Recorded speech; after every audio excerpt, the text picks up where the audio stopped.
Everyone was like, what's going on? Spectators, it's absolutely unbelievable. When the heat is on, I'm razor sharp. Got quite a lot of kgs on them. I'm a big fan of techno. I just went for my first double. I do have some secrets, some special weapons. Yeah, we're gonna have to see what that is at the comp. Hey Giel, welcome man, how are you? I'm good, man. I'm really good. Happy to be here. Great season, eh? Last season. Of course, new to the Mystic team. Rider of the year. How can you describe the last season? How was it? Well, last season was crazy. I mean, so much has happened, more than I thought I could imagine, and yeah, it's been a roller coaster, to be honest, with some new moves, and definitely super excited about signing with you guys with Mystic, and yeah, it's been great so far, and really looking to close it off on a banger. Yeah, actually you kickstarted everything after the 21 KOTA. How do you see that now, the big air kiteboarding? I mean, I think it's a lot more exciting than it was. We've seen pretty much the same moves being done over the last 5 to 10 years, and a bit more height and a bit more style, but it was no real difference. And yeah, of course, with the double loop and the S loops, the sport has changed quite a lot. And how did it pop your mind? You know, when you were pulling it last year, was it already in your mind? Did you? I had in mind to do an S loop since I saw Ruben's S loop. I always thought I wanted to do it, and I had it in mind for the King of the Air. I was gonna try it first time in there, but then yeah, it just wasn't windy enough for me to have the confidence to say, okay, it will be enough in this wind. And then yeah, a couple days later, the wind was good enough, and so let's give it a go. I heard Andrea Principi just did one upwind, a dolphin. I was like, okay, I got to step it up even more. It's not enough to do an S loop. And I was like, let's just try and do a double. Double, yeah. The feeling like, hey, I'm onto something here, and we can actually make this happen now.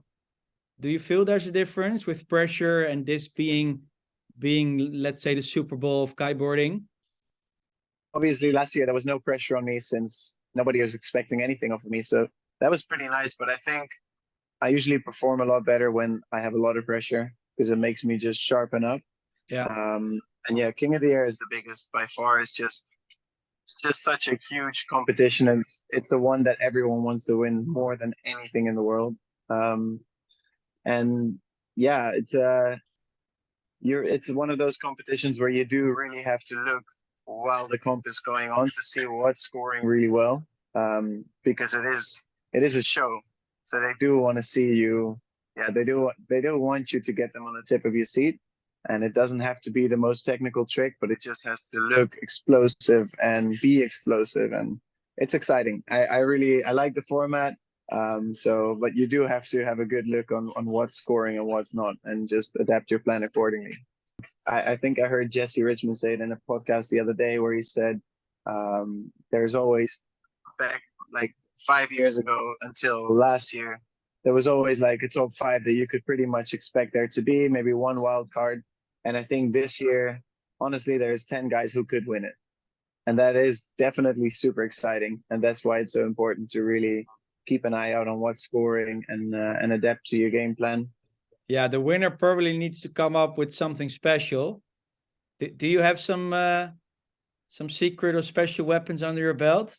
I definitely have a couple of tricks that I want to break out in King of the Air, but let's see how everything scores, and yeah, how the competition evolves when from the start to the end. Hey, and building up to this one, you spend a lot of time in Tarifa. I think personally, I think Tarifa has some of the harshest conditions out there. There's so much line tension on those spots, and it's really hard to perform your tricks. And I think I've always been a firm believer that you should train at the difficult spots. And when Tarifa is on, it's not a difficult spot anymore. But it's those days where it's not on, and you really have to adapt to every little change in the wind, chop in the landing, and yeah, it's just it feels most like home to me as well. But I think that's because it's a windy quite a lot. Hey, and at last, do you have a lucky charm for winning in Yeah, general? I mean, or doing well? I was asked if I have a lucky charm, and the funny thing is that I don't really change too much up before a competition. I mean, I train hard, and I think in general I'm a happy guy. I'm a nice guy. But then when the heat is on, I'm razor sharp, and that's why I picked the razor blade to be my lucky charm. That's nice. The razor blade.